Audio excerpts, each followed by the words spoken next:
Hello, welcome back to the Ask Mike show with me, Mike, again.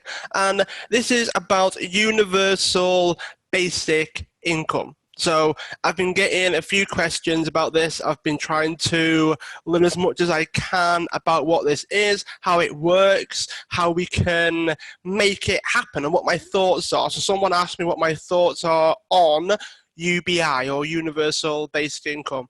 And in a nutshell, it's a way of everyone getting the same amount or a particular amount every month or every week, no matter what. And this is a way of making sure that people that can't get jobs, people that are out of work, people that also want to work. So the best case scenario is with technology taking over, automation, tech, artificial intelligence, there's going to be a point where technology and robotics and all those things will start to reduce the number of jobs or the need to work. And unfortunately, nothing's free. There's very little out there that is free. Things cost money. And if we're not earning the same amount of money, if there are people out there that are struggling to find work, then that is where this will come in. Now, I think it will help if we can make it viable financially. All right. So it's something that we have to realize that it's a financial thing. We've got to make it effective. We've got to make it doable. So it will replace all the benefit systems around the world. It will replace sort of coupons and all that sort of thing, right? So there's an element of, if we do this, there's going to be things that they are taking away, because it has to be financially doable. We can't just do it and run the country or the planet into the floor because we haven't thought about how it would actually work. And do I think it's possible? I think it is. I think with everything that's going on, with the way the world's going, with the fact that more and more people want to do more than just work for somebody else. So if you're watching this, chances are you're someone that wants to do their own thing to a certain degree. And with that, you've got to understand that you've still got to be able to afford to live. So what this will do, this will increase the minimum that you will get. Doesn't stop you from earning more, by the way, but this is the safety net. So it will take the fear away around money. It will take the worry away, the anxiousness away. That is the aim. That's what the intention is. That's what the best case scenario is. Now, to flip it on its head, you've got, well, what if no one wants to work anymore? What if there's a lack of desire? Because a lot of us are driven by fear. A lot of us are driven and motivated by avoiding negativity. So whether that's losing your job, whether that's not being able to afford the lifestyle that you want to live, that can drive us to going out there and achieving more. That's the counter argument to it, right? Now, is that true? I think it is for some people, but then think about the pursuits that you'll be able to go for because you don't have to worry about money. The amount of people that take on jobs and ventures and projects that they're doing just for the money. They're doing to be able to live. It's a survival instinct.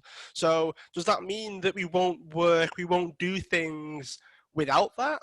I don't think so. I think, the amount of people that do things because they're bored, they do things because they're hobbies, they do things because they want to, that will start to become a bit more popular than a job's a job, because a job is not going to be just a job. A business is not just going to be a money-making system, because if you get a certain amount every month, you can base your standard of living around that. And if you want to increase that, you've got the ability to do that as well. That doesn't mean there'll be no jobs, doesn't mean there'll be no businesses out there, doesn't mean any of those things.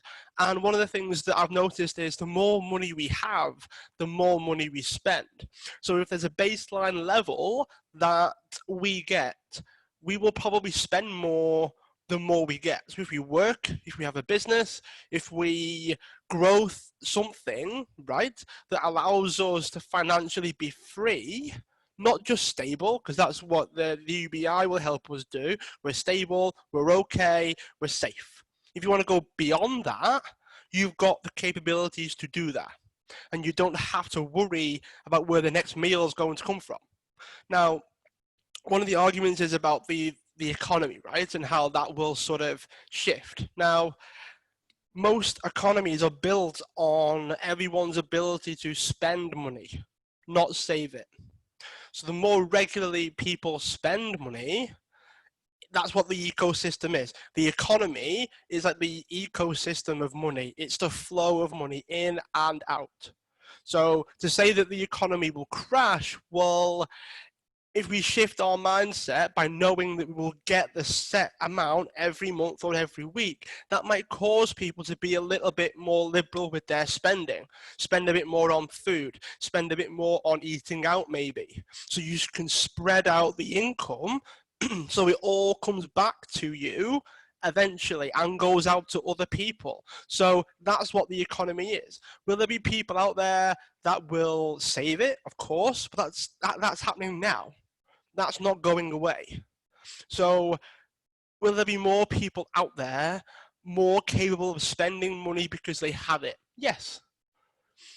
Higher standard of living, maybe a bit more luxurious for some people. Like if you're struggling on the survival mode and you're given UBI every month, that might say, oh, just a breather, just the, oh, I don't have that worry anymore. That's amazing. It's fabulous. I can't believe it.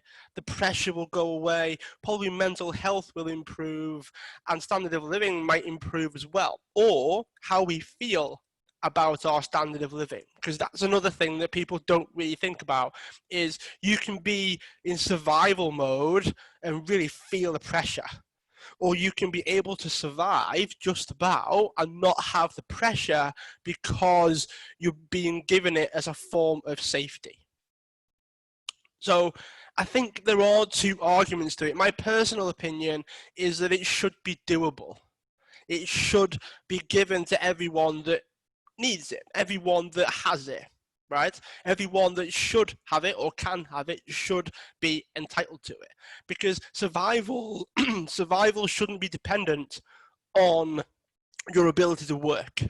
Your survival shouldn't be dependent on how much money you have and how hard you work, because there are people out there that work harder than others for the same amount of money or less. So how can we justify working hard and you'll get the results? That's not necessarily true. But we've convinced people that if you do a 40 or 50 hour a week, you get your wage and that's your standard of living that you're based on. That should not be, because we still don't get rid of the fear with that. That's the thing, because you fear losing your job. You fear the survival or lack of survival. Your ability to get by is based on someone liking what you do, or you working hard enough to please the person that's above you.